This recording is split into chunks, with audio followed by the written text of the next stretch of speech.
Welcome to the Rim Brake Rodeo. We hope this video helps. In this video, I will show how to open your Mini Cooper door with a key.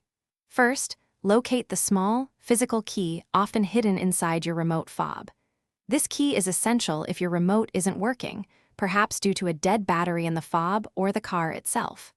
We'll guide you through the process of manually unlocking your Mini Cooper, ensuring you can always access your vehicle, even in unexpected situations.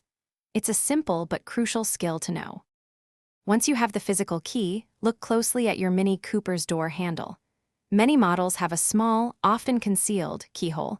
You might need to remove a small cap or cover to reveal it. Insert the key fully into the lock mechanism. Then, with a firm but gentle motion, turn the key to unlock the door. You should hear a click as the lock disengages, allowing you to open the door. After successfully opening the door, you might wonder how to start the car if the fob battery is dead.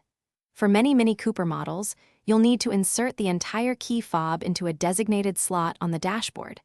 This allows the car to read the key's transponder. Once inserted, press the start button as usual.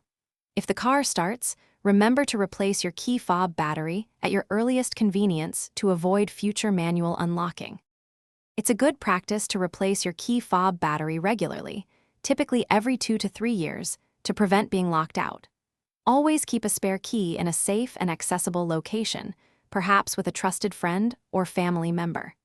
If you encounter any difficulties or have a different Mini Cooper model, always refer to your vehicle's owner's manual for specific instructions and additional troubleshooting tips.